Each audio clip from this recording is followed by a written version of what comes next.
le journal.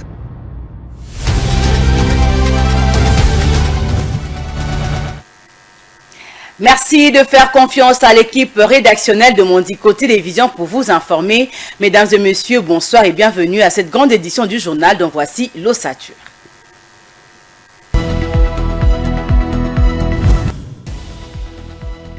Pendant que la CENI annonce la fermeture de centres d'enrôlement et d'identification des électeurs dans la 3e ère opérationnelle, les Congolais coincés dans les zones jadis occupées par le rebelle du M23 disent avoir été oubliés. Ces derniers réclament les cartes d'électeurs. Les commandants des opérations du Nord Kivu a eu une séance de réarmement moral avec les troupes des FARDC à Mubambiro. Constant Ndima a tenu à rappeler aux troupes engagées leur devoir patriotique, celui de défendre l'intégrité territoriale. Bonne nouvelle pour les amoureux du football, la FIFA et la CAF ont mis en place un comité de normalisation à la tête de la Fédération congolaise de football association, une première dans l'histoire du football congolais, recadrage qui permettra au football congolais de retrouver ses lettres de noblesse.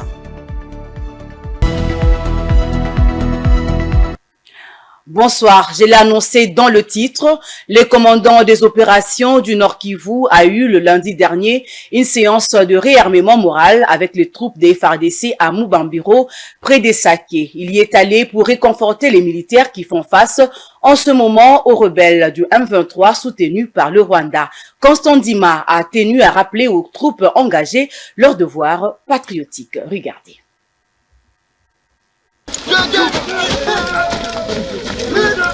Cette causerie morale était nécessaire pour les troupes regroupées dans ces centres d'entraînement de Mubambiro, près des Saké dans les territoires de Masisi. Les commandants des opérations au Nord Kivu a rappelé à ces hommes qu'ils sont venus volontairement dans l'armée et sont appelés à se soumettre à la discipline qui est la mère des armées. Vous êtes des volontaires et c'est comme ça que notre armée est organisée. Si tu as choisi de servir ton pays sous les drapeaux, tu viens au recrutement volontaire. Tu viens au recrutement volontairement. C'est ainsi que vous avez répondu à l'appel du chef de l'État, vous avez répondu à l'appel de notre gouvernement, vous avez répondu à l'appel du chef d'état-major général.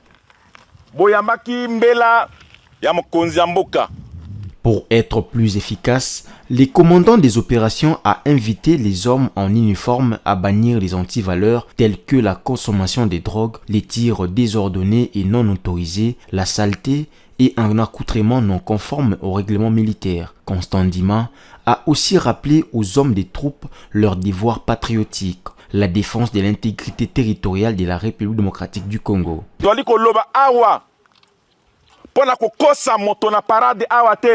Nous le disons tout haut à la parade, nous ne trompons personne.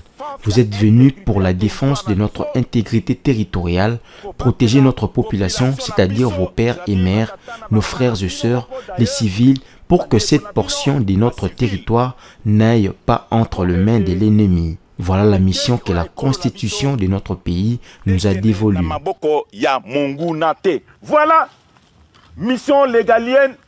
Mission constitution la biso mobeko likonzi ya mboka et pesi biso yango wana. À noter que la République démocratique du Congo fait face en ces moments à l'agression rwandaise sous couvert du M23. Ces militaires, venus pour être déployés dans cette région, ont une tâche ardue, d'où la nécessité d'avoir un moral au top pour s'acquitter de cette tâche.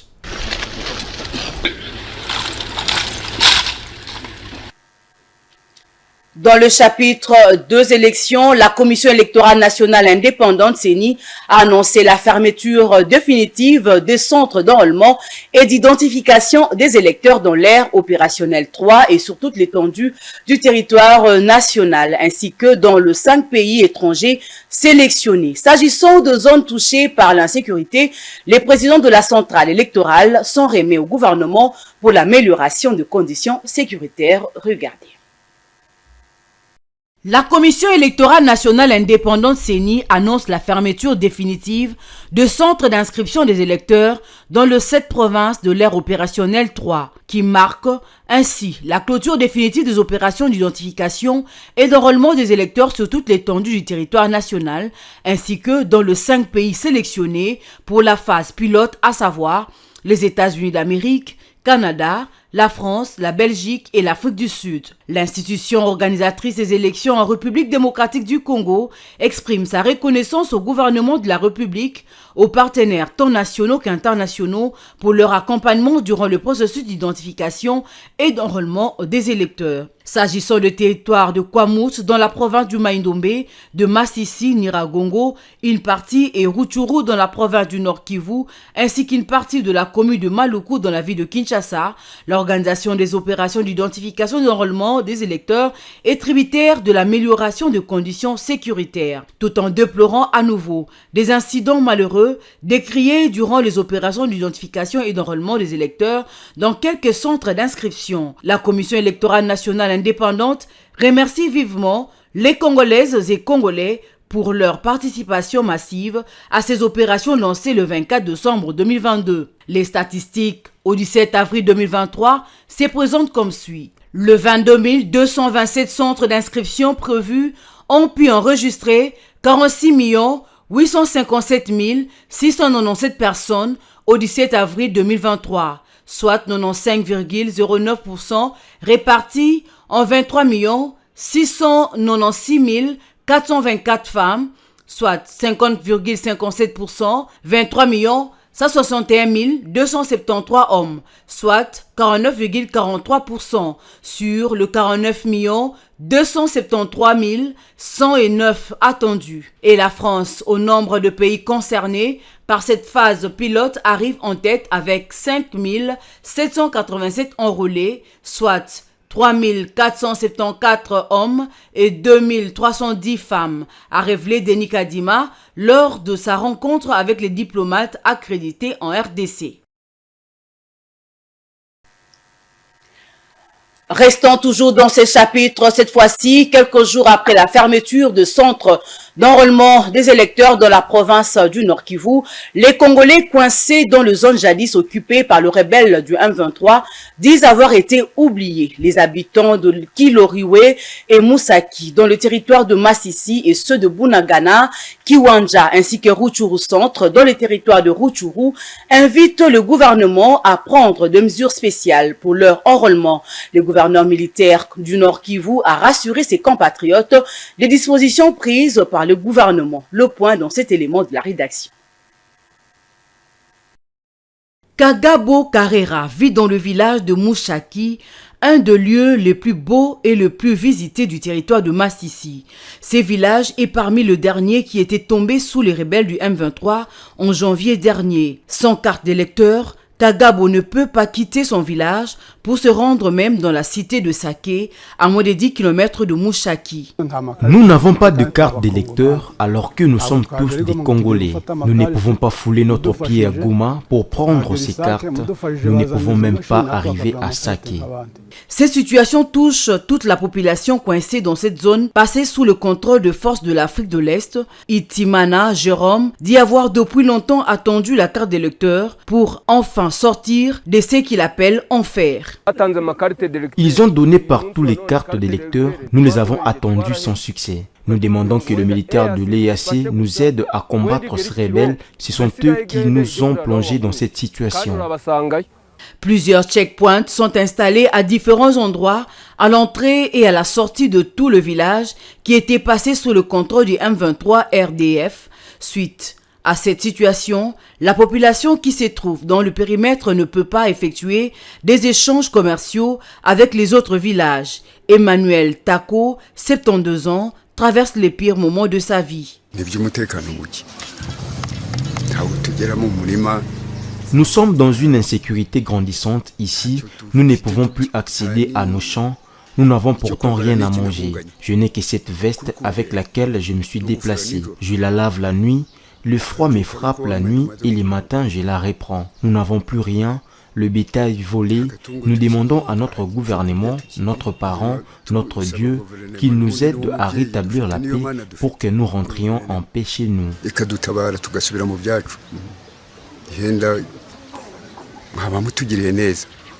Le gouverneur militaire du Nord Kivu se veut rassurant. Il annonce pour bientôt le déploiement de la CENI dans toutes ces zones pour l'enrôlement des Congolais en vue des élections. Au moment où je vous parle, vous pouvez même vérifier.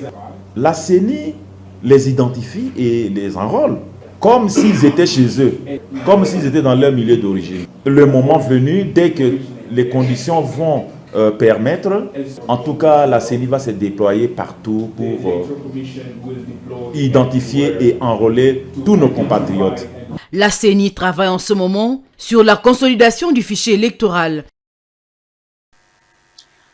En santé, l'humanité a célébré le mardi 25 avril la journée mondiale de la lutte contre le paludisme. Selon l'Organisation mondiale de la santé, près de la moitié de l'humanité vit sous menace de cette maladie. En RDC, cette pathologie est la première cause de consultation, d'hospitalisation et de décès chez les enfants de moins de 5 ans. Face à ces tableaux sombres, le Programme national de lutte contre le paludisme, PNLP, et ses partenaires multiplient des stratégies pour renverser la tendance. Commentaire avec Vining Ali Junior. Le paludisme tue et continue de tuer en Afrique. Selon le Programme national de lutte contre le paludisme, PNLP, l'on a recensé 22 millions de cas en 2022. Cette pathologie demeure donc la première cause de mortalité en République démocratique du Congo. Parmi les principales victimes de la malaria, on trouve les femmes enceintes et les enfants de moins de 5 ans. Fanny Mavitidi est admise à l'hôpital général de référence des Bumbu depuis près d'une semaine. Son nourrisson de 8 ans souffre de paludisme et elle est soignée dans cette formation médicale.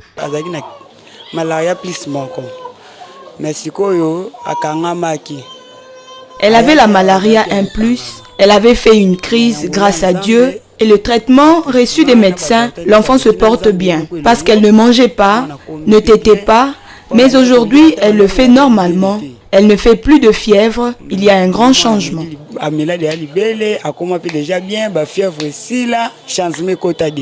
l'hôpital général de référence des Bumbu, 90% d'examens réalisés en pédiatrie confirment le paludisme. Et la prise en charge se fait selon un protocole bien déterminé. Dr Delphin Makengo est médecin généraliste. Il déplore tout de même que la majorité de patients arrivent au stade avancé de la maladie. Pour une meilleure prise en charge de malades, le docteur Delphin Makengo exhorte les parents d'amener rapidement les enfants à l'hôpital en cas de signes annonciateurs pour un diagnostic approprié. Pour un palu simple, de commencer par des dérivés d'artémisinine, qui ne sont que ce qu'on appelle communément ici les ACT, qui ne sont que de l'artéméter et de lumefantrine. Sinon, pour de palus graves, compliqués ou pas, on donne les artésinates ou la quinine. Les enfants commencent d'abord par des aires de santé où les traitements du paludisme commencent dans leur façon et puis une fois les signes persistent ou s'il y a aggravation des signes, l'enfant est transféré souvent en coma ou avec des convulsions, alors nous les prenons en charge et dans plus de 90% on s'en sort. Du côté du Programme national de lutte contre le paludisme, l'on constate l'intensification de cette pathologie et son maintien comme première cause de mortalité au pays.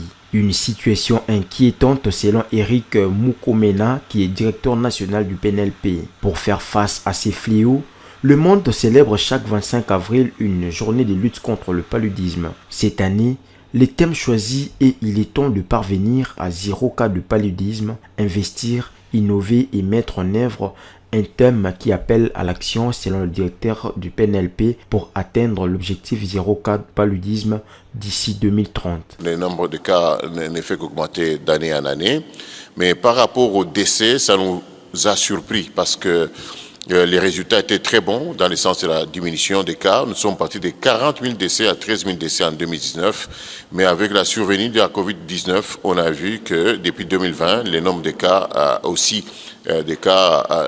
commence à augmenter. Nous allons innover par l'utilisation de Fansidar chez le nourrisson.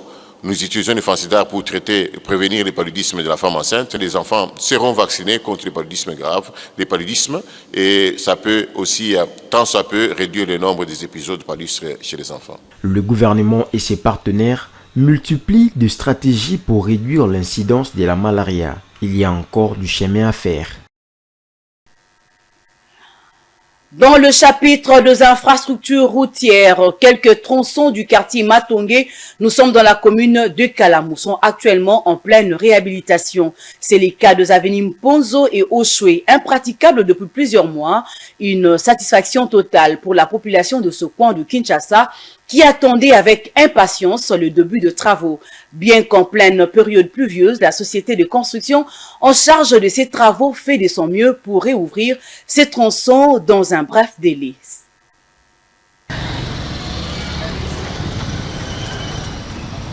Le début de travaux de réhabilitation des avenues Mponzo et Oshwe au quartier Matongé dans la commune de Kalamou émerveille les habitants de ces quartiers. Après plusieurs mois d'impraticabilité, ces deux avenues sont en pleine réhabilitation par la société Adi Construct. Cette dernière a démarré les travaux depuis 4 jours avec une main-d'œuvre importante. Les habitants de Matongé qui, désespérés déjà, disent leur satisfaction. Mais certains jugent les travaux lents et de moins bonne qualité. La route est donc étant mon normalité, la difficulté est mingi.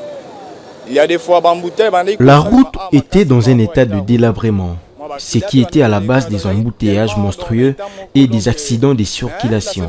La semaine passée, nous avons vu venir la société Adi Construct pour la réhabilitation de cette route, mais on a constaté que les travaux sont trop lents. Et si vous observez bien, ce qui est fait sur place, nous pensons que cette route ne tiendra pas longtemps. Malgré cette réhabilitation, nous estimons qu'en cas d'une forte pluie, cette route va une fois de plus se détériorer. Je demande aux autorités de prendre des précautions nécessaires avant d'octroyer ce genre de marché aux sociétés de construction pour éviter des dégâts après les travaux.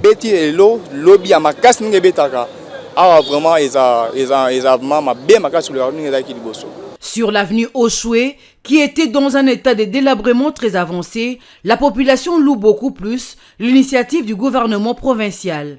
Elle en est fière et pense faire l'évaluation globale après les travaux. De la ville, des autorités de la place du gouvernement central, ils ont tout fait pour que cette route soit réhabilitée.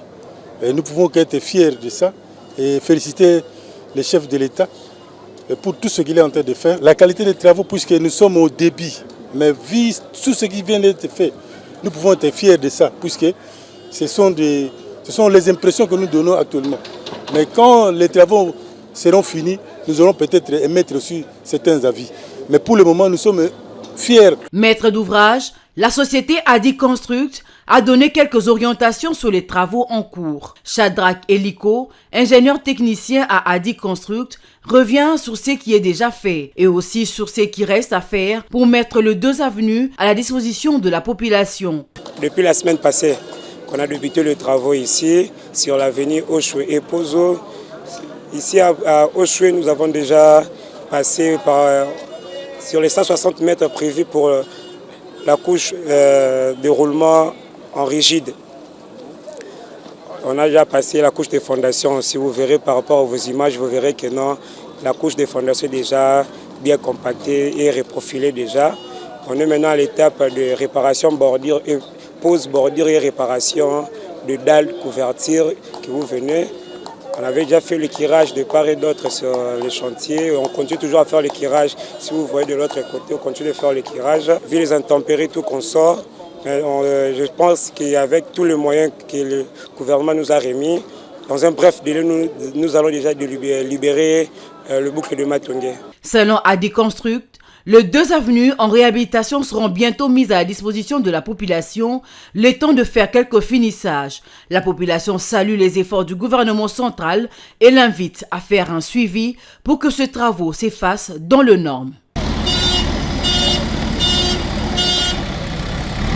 En société, le quartier Sonfé dans la commune de Mongafula est réputé par la pénurie d'eau. Depuis sa création, ce quartier n'a jamais bénéficié d'une addiction d'eau. Pour pallier à cette éventualité, quelques personnes ont investi dans le forage. Malheureusement, elles font face à des tracasseries de deux agents de l'État, voulais-je dire, qui exigent de taxes exorbitantes au point de les décourager. Vitim Panzou a signé ces reportages.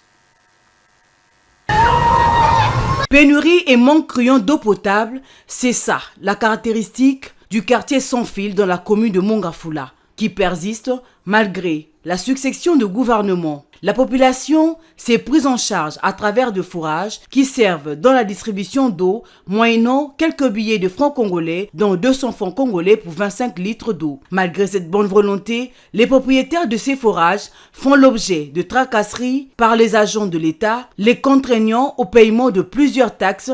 Au passage de reporters de Mandico, ils se sont défoulés. On a une difficulté de l'eau. En tout cas, c'est vraiment difficile pour que tout le monde puisse avoir de l'eau. Ce qui nous a motivés, c'est parce qu'on a beaucoup souffert. Personnellement, moi j'ai beaucoup souffert. Il me fallait de me réveiller presque chaque jour à 4 heures pour avoir au moins 5 bidons d'eau. Et les parents, vu que c'était difficile, ils s'y sont battus pour créer une solution pour que nous puissions avoir de l'eau si facilement. Le premier, c'est l'électricité.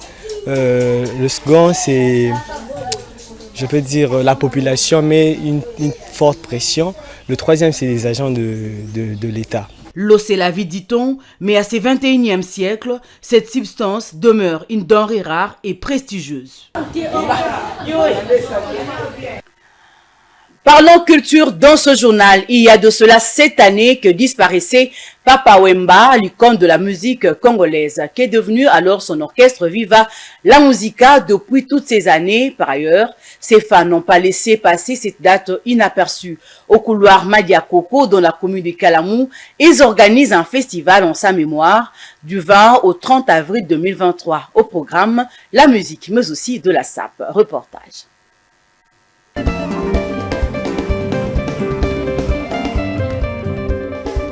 Avec la disparition de Papa Wemba, d'aucuns redoutaient également la mort de son orchestre Viva la Musica. Mais 7 ans après, cet ensemble musical n'est pas mort. Il tient encore grâce à la relève prise par Maman Rosa, la veuve de Wemba. Certains fans de Viva la Musica, dont Maman Frenchen, se réjouissent de la continuité de l'œuvre artistique de Papa Wemba. En tout cas, Papa Koufa. Quand une personne meurt, on dit qu'il est parti, mais depuis la mort de Papa Wemba, moi je pense pas qu'il est parti, pour moi il est là. Viva la Musica est géré par la femme de Papa Wemba et nous, ses sœurs, nous nous souvenons de sa disparition, raison pour laquelle nous l'honorons chaque année.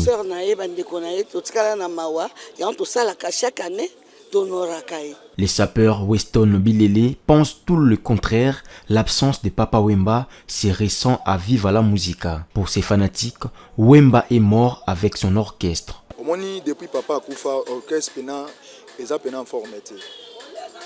Depuis la mort de Papa Wemba, l'orchestre n'est plus en forme. La mort des leaders musicaux occasionne la mort de leur orchestre. C'est pour cela, Viva la Musica, quand Ligno Koyatembe était en vie, notre vieux Mangro Koto, c'était terrible, son absence a tout changé. Nous nous inquiétons comment Viva la Musica serait mort, jamais cela ne pourra se faire parce que Papa Wemba avait formé plusieurs artistes, il faut que l'idéologie demeure toujours. Viva la Musica, faut toujours idéologie Zalaka, toujours. Tosha Fulankanda, le chef d'orchestre de Viva la Musica, se bat tant bien que mal pour la survie du groupe musical. Il l'est fait sous la houlette de la veuve de Papa Wemba. 7 ans après la mort de Papa Wemba, ils ont sorti l'album La Voix du Maître, à peine audible face à la montée des jeunes talents. Les morts ne sont pas morts. Les Africains disent que les morts ne sont pas morts. Comme c'est Viva la Musica de Papa Wemba est avec nous. Viva la Musica va très bien. Comme je l'ai dit toujours, de génération en génération, ça continue. Tout va bien, notre album évolue très bien et l'orchestre de même. Très bien, l'album est bien, orchestre réseau évolue très bien. Journée de souvenirs oblige, les fans de Papa Wemba sont allés s'incliner devant sa tombe à Nécropole où ils ont déposé une gerbe de fleurs avant la messe de l'après-midi et les concerts du soir. En tout état de cause, succéder à une icône comme Wemba n'est pas une tâche facile.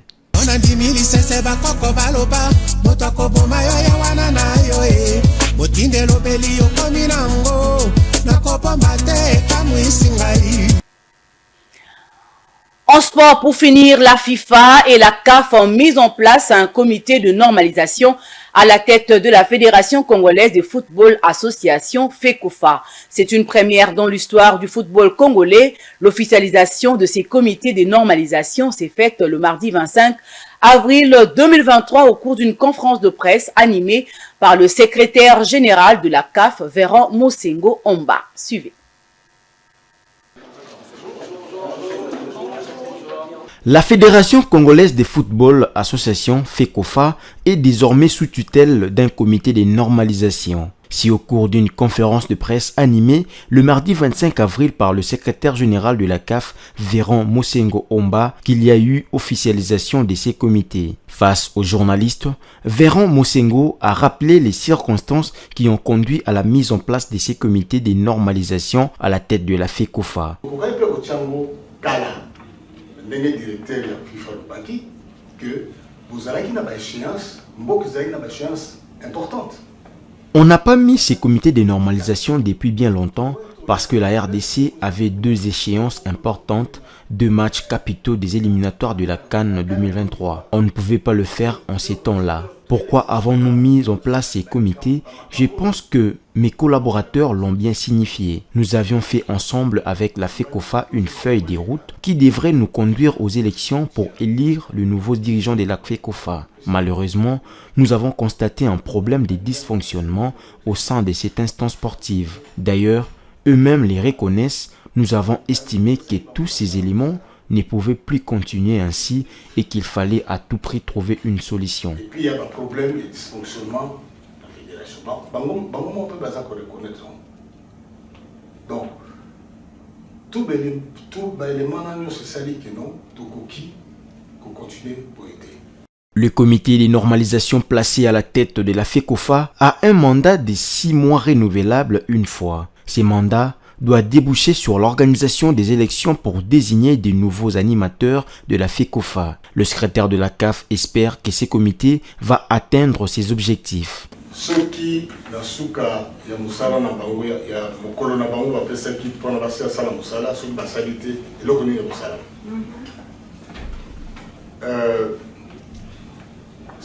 Si ce nouveau comité n'atteint pas les objectifs assignés, qu'est-ce qui va se passer?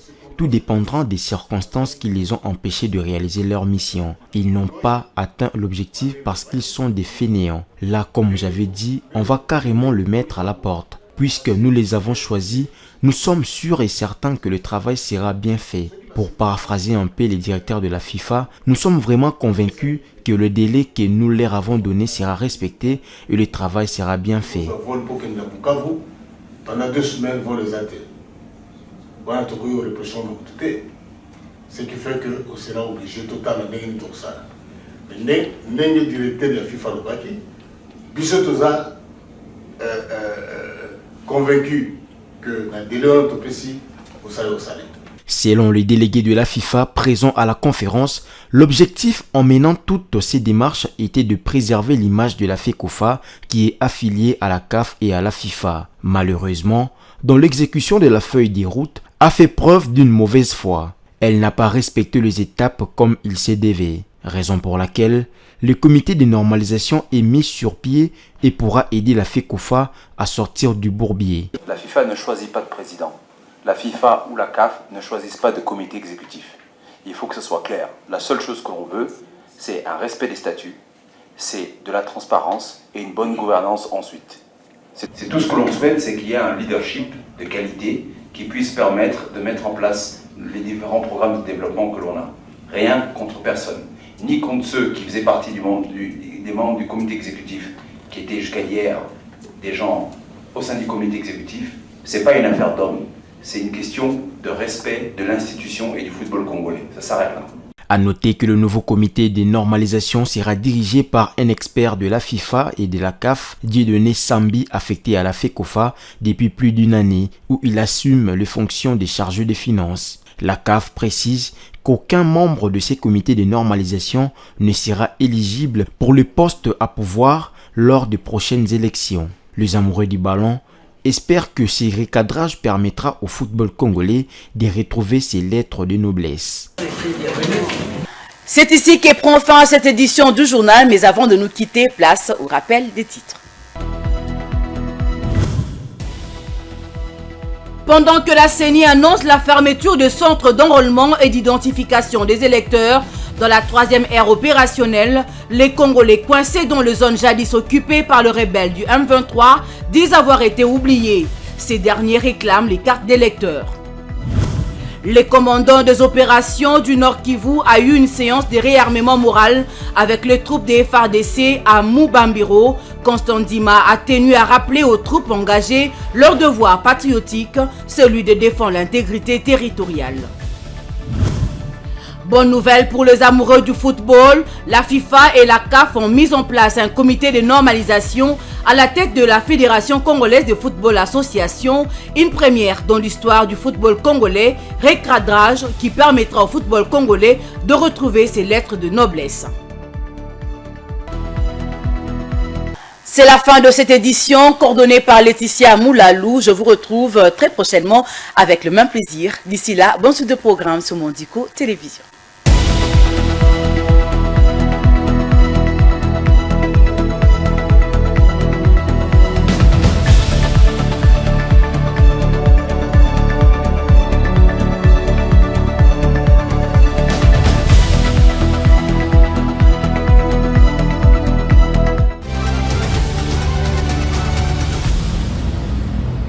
Le journal